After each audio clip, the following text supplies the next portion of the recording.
Dawi sa personalan na sagutan naman kanina nila Senador Alan Peter Cayetano at Senate President Juan Ponce Enrile.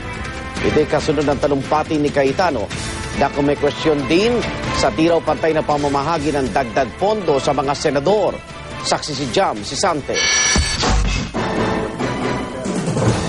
Sa simula pa lang, kahit noong solo pa ni Senador Alan Peter Cayetano ang plenaryo habang nagpiprivilege speech, dama na ang tensyon sa pagitan nila ni Senate President Juan Ponce Enrile na seryosong nakinig sa bawat bitawan niyang salita. Question ni Cayetano kung bakit 600,000 pesos lang ang dagdag pondo mula sa savings ng Senado na nakuha ng opisina niya ng kapatid na si Senador Pia Cayetano at ni Senador Antonio Trillanes IV at Miriam Santiago.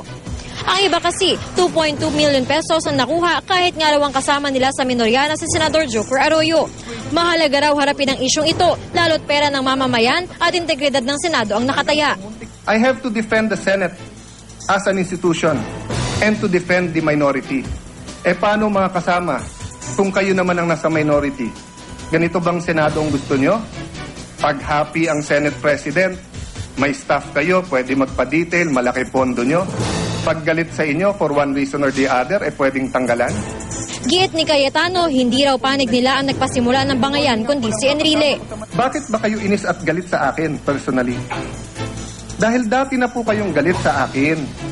Sapagkat napakalapit po ninyo dalawa ni Atty. Gigi sa dating Pangulong GMA at kay First Gentleman. Pinuna rin ni Cayetano ang naging pahayag umano ng Chief of Staff ni Enrile na si Atty. Gigi Gonzales Reyes na tinawag daw ng mga ipokrito ang minorya sa isang panayam sa radyo. Alam mo naman natin kung paano nyo po pinapatakbo ang Senado. Or more accurately, how you and Attorney or Ma'am Gigi runs the Senate. Di ba ho, bawal sa caucus sa mga staff? Di ba ho, sa lounge na yan sa likod, bawal ang staff? But out of respect for you, pumayag kami na hindi lang nandun si Ma'am Gigi. Kung hindi, pwede pa siya magsalita pag may caucus. Pwede siya mag-discuss sa mga senador para na rin siyang isang senador. Ipinakita pa nga niya ang mga sulat kamay na memorandum ni Reyes, kung saan pinilang daw ang mga senador na bibigyan ng mga dagdag pondo para sa kanilang maintenance and other operating expenses o MOE. Hamon ni Cayetano, i-liquidate kung paano nagastos ang ipinamahaging pondo, gayon din ang mga checking pamasko at payagang ma-audit ito ng isang private independent firm. Maya-maya pa ay tumayo na si Enrile. Ang sagutan na uwi na sa sumbatan kaugnay ng 37 million pesos pang utang daw ng yumaong ama ni Cayetano na si dating Senador Rene Cayetano sa opisina ni Enrile. Wala na siya dito, paano pa niya masasagot? Number 2, Mr. President, nung siya'y tumakbong senador and he practically gave his life to you. Nung panahon ni President Cory po, at kayo'y nakulong, siya ang katabi nyo. Nung pong EDSA Revolution, siya po ang katabi nyo. Nung kayo po'y payaman ng payaman, siya po naman ay nagtiis din sa law office at nagpalaki. In fact, Mr. President, di ba bawal kayo mag-practice? Pero tinayo niya yung PECA bar. Po, ang PE naging Ponce Enrile later on, but Pecaso muna nilagay. But ever since the start, may opisina kayo doon. And when he ran for senator, you kicked him out of the law office na tinayo niya. And yung naging issue yung pera. But I don't remember that he owes you 37 million because he worked, Mr. President, if I may finish, Mr. President. My father worked for every single centavo that he, and it's unfair for you to bring that up. Kung sabihin ko sa iyo ngayon, natatay mo ang may utang sa amin.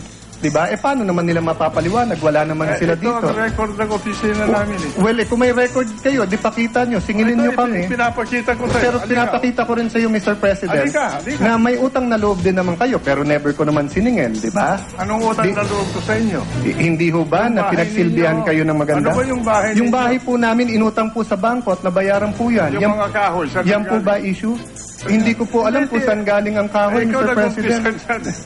Ikaw nag-umpisa niya. Mr. President, hindi ako nag-umpisa. Every time po, Mr. President, na mag-isa tayong issue, ano sagot nyo? Ang sagot nyo, Mr. President, oh my God, ang issue, sasabihin nyo sa akin, hindi ka pa pinapanganak, iho, nagpa-practice na ako. Mr. President, Mr. President, with the permission of two gentlemen, can we ask for 1 minute, please, sir?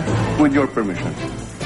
No, Akala mo yata, hindi ako preparado sa mga sinasabi. No, Mr. President, akala ko sasagutin niyo yung issue sa Senado, hindi yung personalan. Majority Leader. Ikaw nag-umpisa. Mr. President, I move Hindi to po ako suspend the nag-umpisa, session. Mr. President. Kayo po nag-umpisa. Tinatapos ko lang po. All right, with the permission of the body, please attention. Now may I request that I answer the question of the budget. I will not go down to the gutter. Because this gentleman is You already lying. did, Mr. President. You already went to the gutter. Your chief of staff has already gone to the gutter.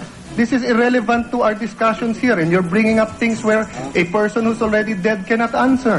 President. Ako si Jam Sante, ang inyong saksi.